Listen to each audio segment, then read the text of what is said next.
सर्वेभ्यो नमो नमः। आज हम कक्षा 10 के प्रथम पाठ सूची पर्यावरण के प्रश्न अभ्यास लेकर आए हैं। इसमें पूरा अभ्यास सॉल्व करवाया गया है। तो आज हम देखते हैं प्रश्न नंबर 1। अधोलिखितानां प्रश्नानाम् उत्तराणि संस्कृत भाषया लिखत। निम्नलिखित प्रश्नों के उत्तर संस्कृत भाषा में लिखिए। क्वेश्चन नंबर का कवि किमर्थं प्रकृतेः शरणम् इच्छति। कवि प्रकृति की शरण में क्यों जाना चाहता है। इसका आंसर है, नीचे की स्लाइड में आंसर है का। धरातले दुर्लभं जीवितं जातम् अतः कवि शुद्ध पर्यावरणाय प्रकृतेः शरणम् इच्छति। पृथ्वी तल पर जीवन जीना बहुत ही कठिन हो गया है, इसलिए कवि शुद्ध पर्यावरण के लिए प्रकृति की शरण में जाना चाहता है। क्वेश्चन नंबर ख। कस्मात् कारणात् महानगरेषु संचरणं कठिनं वर्तते। किस कारण से महानगरों में चलना कठिन हो गया है। ख। उत्तर नंबर ख। मार्गेषु यानानाम् अनन्तः पंक्तयः सन्ति अतः महानगरेषु संचरणं कठिनं वर्तते। मार्गों में गाड़ियों की अनंत पंक्तियां हैं, इसलिए महानगरों में चलना कठिन हो गया है। क्वेश्चन नंबर ग। अस्माकं पर्यावरणे किं किं दूषितम् अस्ति। हमारे पर्यावरण में क्या क्या दूषित हो गया है। क्वेश्चन नंबर ग। आंसर नंबर ग। अस्माकं पर्यावरणे वायुमंडलं जलं भक्ष्यं धरातलं च दूषितम् अस्ति। हमारे पर्यावरण में वायुमंडल जल भोज्य पदार्थ और धरातल दूषित हो गए हैं। क्वेश्चन नंबर घ। कवि कुत्र संचरणं कर्तुम् इच्छति। कवि कहाँ पर संचार करना चाहता है या कहाँ चलना चाहता है। आंसर नंबर घ। कवि नगरात् बहुदूरं ग्रामान्ते एकान्ते कान्तारे संचरणं कर्तुम् इच्छति। कवि नगर से बहुत दूर गांव में एकांत वन में संचरण करना चाहता है। क्वेश्चन नंबर ङ। स्वस्थ जीवनाय कीदृशे वातावरणे भ्रमणीयम्। स्वस्थ जीवन के लिए किस प्रकार के वातावरण में भ्रमण करना चाहिए या घूमना चाहिए। आंसर नंबर ङ। स्वस्थ जीवनाय खगकुल कलरव गुंजित वन देशे भ्रमणीयम्। स्वस्थ जीवन के लिए पक्षियों के समूह के शोरगुल से गुंजित वन प्रदेश में घूमना चाहिए। क्वेश्चन नंबर च। अंतिमे पद्यांशे कविः का कामना अस्ति। अंतिम पद्यांश में कवि क्या कामना करते हैं या कवि की क्या कामना है। आंसर नंबर च। अंतिमे पद्यांशे कविः कामना अस्ति यत् पाषाणी सभ्यता निसर्गे समाविष्टा न स्यात् मानवाय च जीवनस्य कामना अस्ति। तो अंतिम पद्यांश में कवि कामना करते हैं कि पथरीली सभ्यता प्रकृति में समाविष्ट न हो और मानव के लिए जीवन की कामना करते हैं। Second question. संधि संधि विच्छेदम कुरु।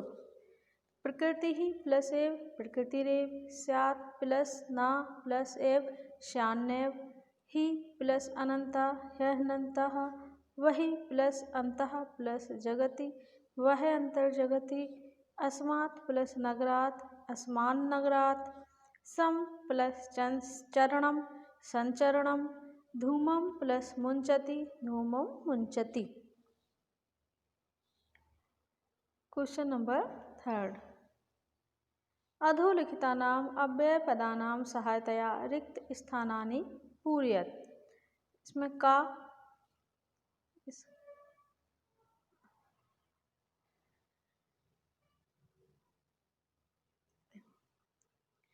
इदानीं वायुमंडलम भृशं दूषितम अस्ति। ये ऊपर अव्यय की तालिका है, तो मैंने भर के ही इसमें ये बनाई है स्लाइड। तो भृशम मतलब अत्यधिक। इस समय वायुमंडल अत्यधिक दूषित हो गया है। सेकंड में जीवनम दुर्महम अस्ति मतलब अत्र जीवनम दुर्महम अस्ति। यहाँ पर जीवन बहुत कठिन हो गया है। प्राकृतिक वातावरणे क्षणं संचरणम् अपि लाभदायकं भवति। प्राकृतिक वातावरण में क्षण भर भी चलना लाभदायक होता है। पर्यावरण संरक्षणम एवं प्रकृति आराधना। पर्यावरण का संरक्षण ही प्रकृति की आराधना है। सदा समय से सदुपयोग करणीय। हमेशा समय का सदुपयोग करना चाहिए। भूकंपित समय बहिर्गमन में उचितम भवति। भूकंपित समय में या जब भूकंप आ रहा हो ऐसे समय में बाहर जाना ही उचित होता है। यत्र हरितिमा तत्र शुचि पर्यावरणम। जहाँ पर हरियाली होती है वहाँ पर पवित्र पर्यावरण होता है या शुद्ध पर्यावरण होता है। उदाहरणम अनुसृत अधोलिखित पदेषु प्रकृति प्रत्यय विभागम संयोगम कुरुत। अब प्रत्यय प्राह प्लस क्र प्लस कितिन बराबर प्रकृति। कितिन का हमेशा ती शेष रहता है। नि प्लस स्र प्लस कत प्लस टाप। अब देखिए इसमें दो प्रत्यय है, टाप और कत, और इसमें उपसर्ग भी दो है, सॉरी एक उपसर्ग है नि। तो नि प्लस स्र प्लस कत प्लस टाप, तो निसृता। दूष प्लस कत दूषितम। क्र प्लस अनियत करणीयम। भक्ष प्लस यत भक्ष्यम। रम प्लस अनियर प्लस टाप रमणीया। व्र प्लस अनियर प्लस टाप वर्णीया। पिस प्लस कत पिष्टाः।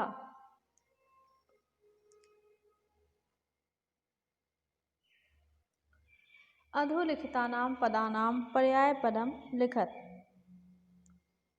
सलिलम का जल, आम्रम का रसालम, वनम का कांतारम, शरीरम का तनु, कुटिलम का वक्रम, पाषाणः का प्रस्तरम। अधोलिखितानां पदानां विलोम पदानि लिखत। सुकरम का दुर्वहम, दूषितम का शुद्धम, गृह्णन्ति का मुंचन्ति, निर्मलम का सामलम, दानवाय का मानवाय और शांताः का अनंतः। उदाहरणम अनुसृत पाठात् चित्वा च समस्त पदानि समासनाम च लिखत।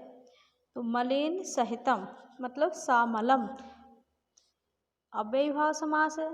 हरितः च ए तरवः हरित तरुणाम कर्मधारय समास है।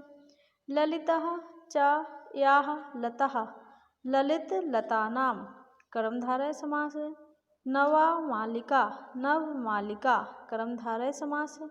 धृतः सुख संदेशः एन धृत सुख संदेशम बहुव्रीहि समास है।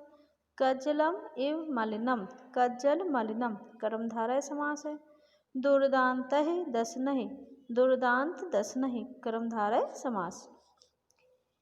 रेखांकित पदम आधृत प्रश्न निर्माणम कुरुत। तो जो अंडरलाइन पद है जिनके नीचे रेखा है उन पदों को आधारित करके प्रश्न निर्माण कीजिए। तो सक्टी यानम कज्जल मलिनम धूमम मुंचति। मोटर गाड़ियाँ काजल के समान मैला धुआं छोड़ रही हैं। तो मोटर गाड़ियाँ किस प्रकार का धुआं छोड़ रही हैं? तो इसका आंसर हो जाएगा उत्तर नंबर का। ये नीचे लिखे हुए हैं उत्तर कीदृशम। तो शक्तियानम कीदृशम धूमम मुंचति। खा उद्याने पक्षिणां कलरवं चेतः प्रसादयति। बाग में पक्षियों का कलरव मन को प्रसन्न करता है। पक्षियों का शोर मन को प्रसन्न करता है। तो उत्तर नंबर खा केशाम। पक्षिणाम मतलब केशाम। बाग में किसका कलरव या किन का कलरव मन को प्रसन्न करता है, किन का शोरगुल मन को प्रसन्न करता है? तो केशाम। पाषाणी सभ्यतायाम लता तरु गुल्मः प्रस्तर तले पिष्टाः सन्ति। पथरीली सभ्यता में लताएं, वृक्ष और झाड़ियाँ पत्थरों के नीचे पिस रही हैं। तो पाषाणी सभ्यता में क्या पत्थरों के नीचे पिस रही हैं? मतलब काह। उत्तर नंबर ग काह। पाषाणी सभ्यतायाम काह काह प्रस्तर तले पिष्टाः सन्ति। महानगरेषु वाहनानाम् अनन्तः पंक्तयः धावन्ति। महानगरों में वाहनों की अनंत पंक्तियां दौड़ रही हैं। तो कहाँ पर वाहनों की अनंत पंक्तियां दौड़ रही हैं? तो उत्तर नंबर घ, कुत्र। कुत्र वाहनानाम् अनन्तः पंक्तयः धावन्ति।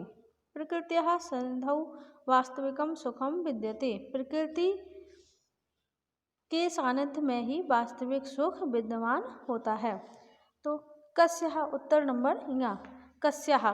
कस्याः सन्निधौ वास्तविकं सुखम विद्यते। किसके सानिध्य में वास्तविक सुख विद्यमान होता है?